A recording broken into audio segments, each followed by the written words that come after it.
तो क्या अब भारत सरकार को मजबूर कर दिया जाएगा कि पश्चिम बंगाल को भारत का पहला मुस्लिम प्रदेश घोषित किया जाए?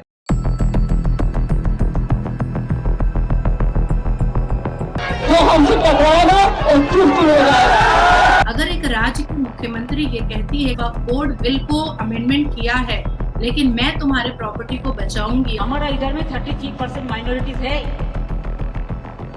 तो हम क्या करेगा? उसको निकाल देगा? कैसे निकाल सकते हैं? 40% वोट घुसपैठिया मुसलमान और बंगाल के मुसलमान का मिला करके पूरे बंगाल में अब इस्लाम का झंडा लहराया जाएगा। इंशाल्लाह इंसान को जय हो,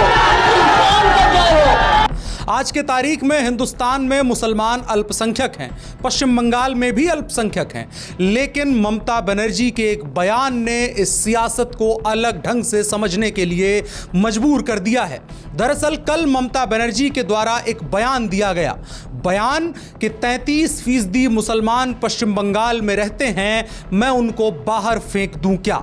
ये कहानी निकल के सामने आई तब जब वक्फ बिल को लेकर के, जो अब कानून बन चुका है, हिंदुस्तान भर में बहस हुई और पश्चिम बंगाल में विशेष तौर पर बहस हुई। न सिर्फ बहस हुई बल्कि मुर्शिदाबाद में आगजनी की घटना हुई, पुलिस पर हमला किया गया, गाड़ियों को फूंक दिया गया और ये सब कुछ पश्चिम बंगाल की मुख्यमंत्री ममता बनर्जी की नाक के नीचे और आंखों के सामने होता रहा। लेकिन फिर भी ममता बनर्जी अपने 33% मुसलमान, जो नया आंकड़ा वो लेकर के आई हैं, उनके लिए कह रही हैं कि मैं मुसलमानों की संपत्ति, वक्फ की संपत्ति को बचाने के लिए अपनी जान भी दे दूंगी। उन्होंने ये कहा कि मुझे गोली मार दी जाए लेकिन हिंदू मुस्लिम भाईचारा मैं बचा करके रखूंगी। दरअसल उसमें वो ये कहना चाह रही थी कि 33% मुसलमान मुझे वोट देते हैं, इसलिए जो कहेंगे मैं वो करूंगी, चाहे मुझे उसके लिए मेरी जान तक देनी पड़ जाए। अब यह 33% वाला नंबर इसलिए गंभीर है क्योंकि 2011 की जनसंख्या के आंकड़ों के हिसाब से 27% मुसलमान पश्चिम बंगाल में रहते थे। आज 2025 में ममता बनर्जी के द्वारा 33% का दावा किया जा रहा है। AIMIM के द्वारा 40% मुसलमानों के पश्चिम बंगाल में होने का दावा किया जा रहा है। और भारत के लोकतांत्रिक इतिहास में अगर आप देखेंगे तो राज्य सरकारें अमूमन 25 से 35% वोटों तक बनती रही हैं। ममता बनर्जी को 44% वोट मिलते हैं क्योंकि एक मुश्त, अगर उनके आंकड़े के हिसाब से कहें तो 33% मुसलमान वोट और 10% बाकी हिंदुओं का वोट, जो ममता बनर्जी का अन्य कारणों से समर्थन करते हैं। लेकिन अब यह गंभीर इसलिए है क्योंकि पश्चिम बंगाल से आने वाली खबरें और दबा दी जाने वाली खबरों को अगर आप मिला करके देखेंगे तो पश्चिम बंगाल के हिंदुओं की स्थिति आज के तारीख में सबसे बुरी है। और वक्फ बिल ने एक बार फिर से उन मामलों से परतें हटा दी हैं, सवाल खड़े कर दिए हैं कि पश्चिम बंगाल के हिंदुओं का आखिर क्या होने वाला है। क्योंकि पोस्ट पोल वायलेंसेस की अगर आप खबर सुनेंगे तो उसमें हर बार कई हिंदुओं घरों पर हमला होता है क्योंकि वो या तो ममता बनर्जी का विरोध करते हैं या पश्चिम बंगाल में भारतीय जनता पार्टी का समर्थन करते हैं। और उसके बाद 10 साल की माइनर लड़की से लेकर के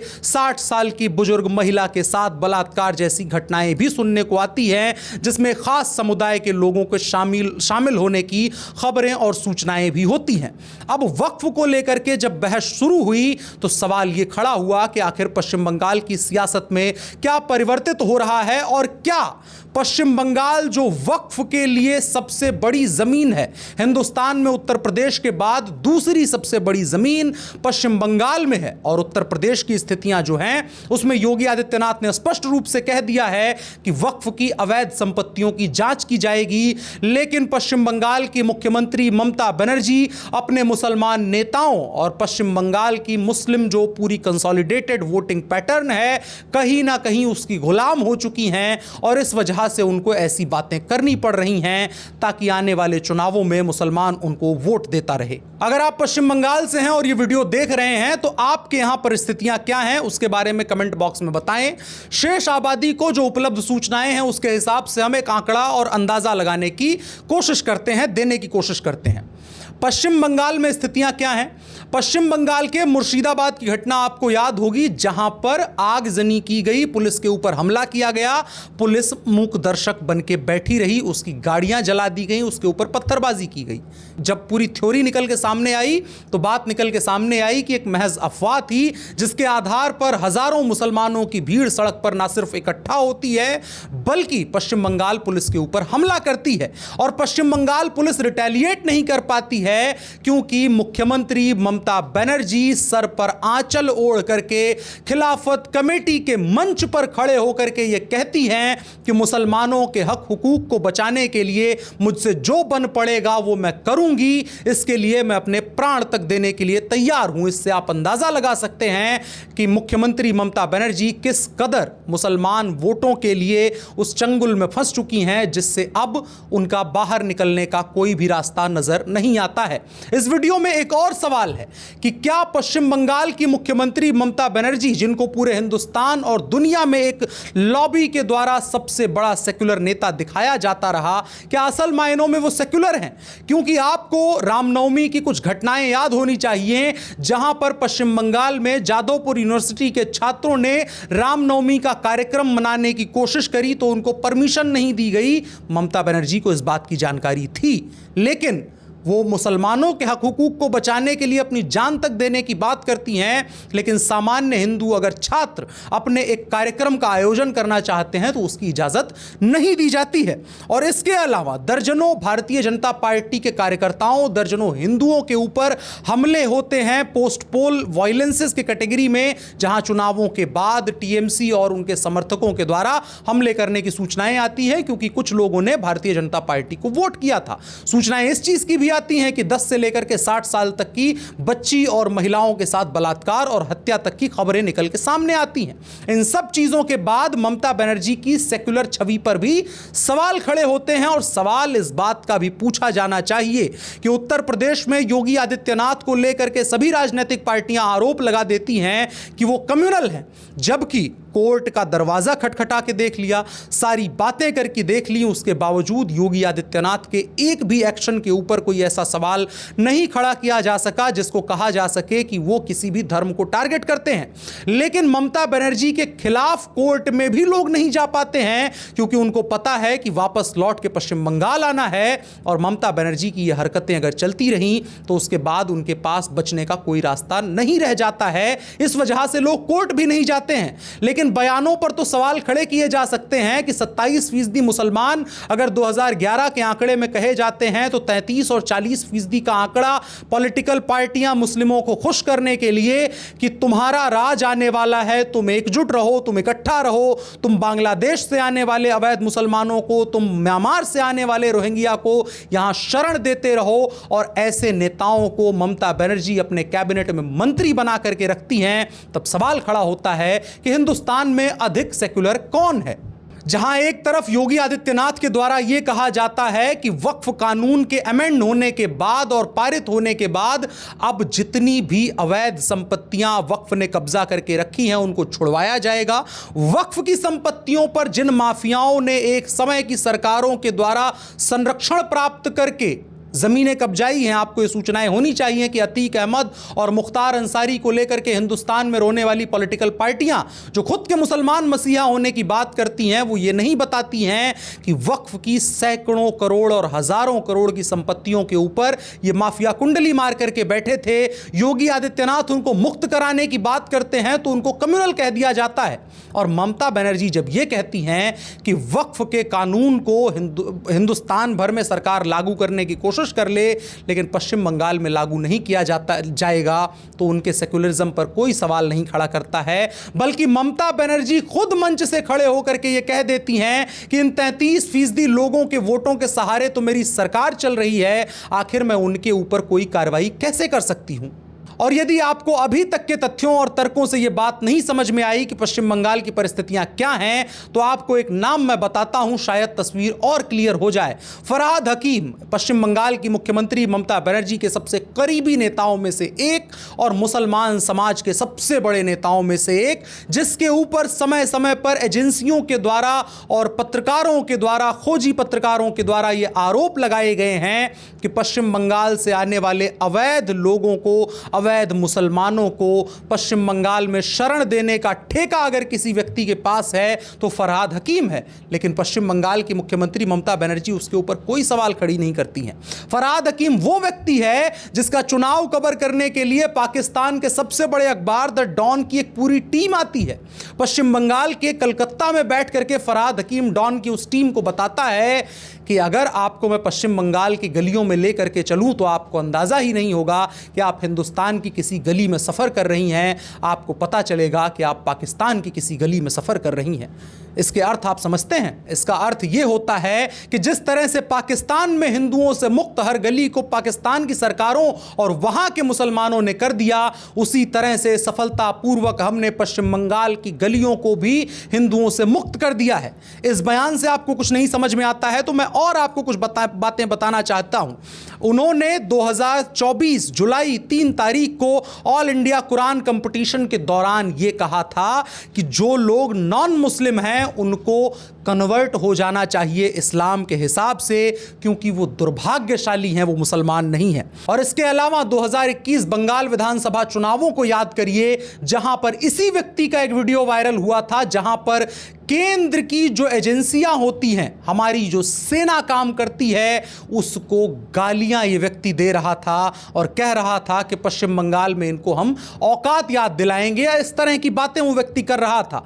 फरहाद हकीम ऐसी बातें करने के बावजूद पश्चिम बंगाल की मुख्यमंत्री ममता बनर्जी का सबसे करीबी हो जाता है, और फिर भी ममता बनर्जी ये मंच से खड़े होकर के कहती हैं कि हम हिंदुओं के भी हैं, हम मुसलमानों के भी हैं, हम सिखों के भी हैं, हम ईसाइयों के भी हैं। लेकिन सवाल वही खड़ा होता है कि आखिर वक्फ के भारत सरकार के कानून को ना मानने की धमकी देने वाली ममता बनर्जी किसके लिए लॉयल्टी अपनी सिद्ध करना चाहती हैं, ये सवाल भी खड़ा होता है। और सवाल ये भी खड़ा होता है कि चुनावों के वक्त जो लोग हिंदू धर्म की वजह से हिंदू धर्म को बचाने या उस चीज़ को प्रोटेक्ट करने की बात करते हैं, उनके ऊपर चुनावों के बाद हमले होते हैं, तो मुख्यमंत्री ममता बनर्जी की ज़बान नहीं फूटती है और एक शब्द उनसे नहीं बोला जाता है। और सवाल तो सेक्युलर ममता बनर्जी से उस बात को लेकर के भी पूछा जाना चाहिए कि जिस खिलाफत के द्वारा, जिस खिलाफत मूवमेंट के नाम पर पूरे हिंदुस्तान में दंगे करवाए गए थे 1947 में, और उसके बाद भारत पाकिस्तान का बंटवारा किया गया था, बांग्लादेश में रहने वाले जो पूर्वी एक तरीके का बंगाल था, वहां रहने वाले हिंदुओं के ऊपर अत्याचार करने में अगर सबसे कोई आगे था तो वो खिलाफत थे, खिलाफत के लोग थे। आज ममता बनर्जी उसी खिलाफत कमेटी के मंच पर खड़े होकर के ईद का भाषण देती हैं, सर पे उनके वो चुन्नी होती है जिसको इस्लाम में एक तरीके से बुर्खा या उस तरह की कैटेगरी में कहा जाता है, तो उन तमाम चीज़ों को मेंटेन करती हैं ममता बनर्जी। लेकिन जादवपुर यूनिवर्सिटी के छात्र जब रामनवमी के लिए परमिशन मांगते हैं तो सब कुछ जानते हुए, सत्य जानते हुए, उसी जादवपुर यूनिवर्सिटी में उनको परमिशन ममता बनर्जी का प्रशासन नहीं देता है, जहां पर फ्री कश्मीर, फ्री पैलेस्टाइन के नारे लगते हैं, जहां पर इफ्तार का आयोजन किया जाता है, ईदियां बांटी जाती हैं, लेकिन वहां पर रामनवमी का कार्यक्रम नहीं करने दिया जाता है। तो सवाल खड़ा होता है कि ममता बनर्जी जिस 27% मुसलमान के 33% होने की बात करके एक तरह का मेंटल प्रेशर हिंदुओं के ऊपर देना चाहती हैं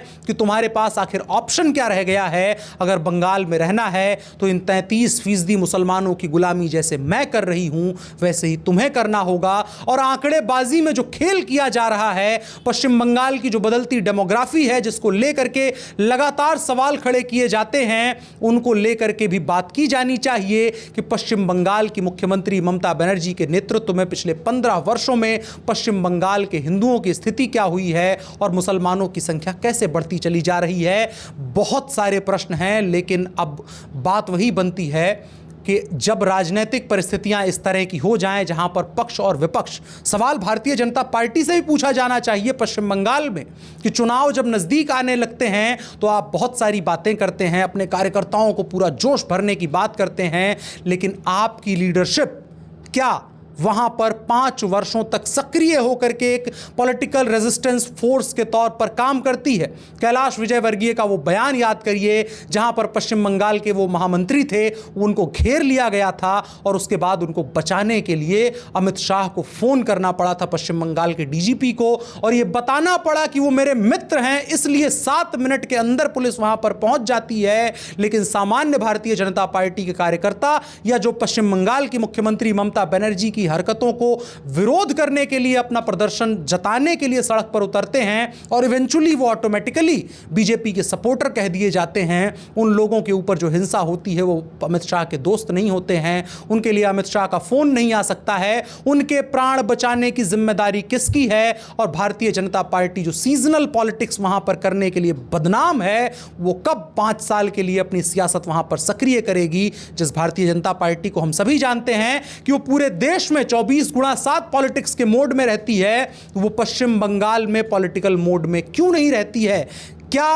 पश्चिम बंगाल में भारतीय जनता पार्टी ने भी ये स्वीकार कर लिया है कि 33% या 40% मुसलमानों का आंकड़ा हो चुका है, तो अब वहाँ के लोकतांत्रिक व्यवस्था में हमारे लिए कोई रास्ता नहीं है, तो खाना पूर्ति करने के लिए एक सियासत कर ली जाए, लेकिन 5 साल आप एक्टिव वहाँ पर नहीं रहेंगे, तो बात इस चीज़ को लेकर के भी पूछी जानी चाहिए। बगल का बांग्लादेश है जहाँ पर हिंदुओं के ऊपर लगातार अत्याचार हो रहे हैं, पश्चिम बंगाल की मुख्यमंत्री ममता बनर्जी तो एक बयान दे नहीं पाती हैं, भारत सरकार भी आधिकारिक रूप से वहाँ के हिंदुओं को लेकर के कोई स्पष्ट बयान नहीं देती है, अपने रुख को स्पष्ट नहीं करती है। हालांकि अभी जो करारनामा 2020 का था जिसमें बांग्लादेश अपना जो व्यापार था वो म्यांमार, भूटान, नेपाल इन देशों में भेजने के लिए भारत का रास्ता इस्तेमाल करता था, भारत ने उस पर बैन लगाया है। इनडायरेक्टली कुछ एक्शंस लिए जा रहे हैं लेकिन डायरेक्ट कोई एक्शन नहीं हो रहा है। और बांग्लादेश के मुसलमानों का जो मोटिवेशन लेवल है और बांग्लादेश से आए हुए जो मुसलमान अब बंगाल, पश्चिम बंगाल के वोटर बन चुके हैं, उनका भी वही माइंड सेट होगा। तो क्या वो अब इस बात के लिए तैयार हो चुके हैं कि 40% अब हमारी आबादी हो चुकी है, अब पश्चिम बंगाल के हिंदुओं के लिए और मुश्किलें खड़ी की जा सकती हैं? 2026 के विधानसभा चुनाव सामान्य नहीं रहने वाले हैं पश्चिम बंगाल के, उसको लेकर के गंभीरता से बात किए जाने की आवश्यकता है। कुछ उपलब्ध तथ्यों और कुछ बातों, कुछ बयानों के जरिए हमने एक बात कहने की कोशिश करी। बात आपको कैसी लगी कमेंट बॉक्स में बता सकते हैं। इसके अलावा किन मुद्दों पर पश्चिम बंगाल से जुड़े हमें बात करनी चाहिए, उसको लेकर के भी हम आने वाले दिनों में बात करेंगे, तो कमेंट बॉक्स में आप अपनी उन बातों को भी हमारे साथ साझा कर सकते हैं। फिलहाल के वीडियो में इतना ही। मेरा नाम अनुराग मिश्रा है, आप शाइनिंग इंडिया देख रहे थे। धन्यवाद।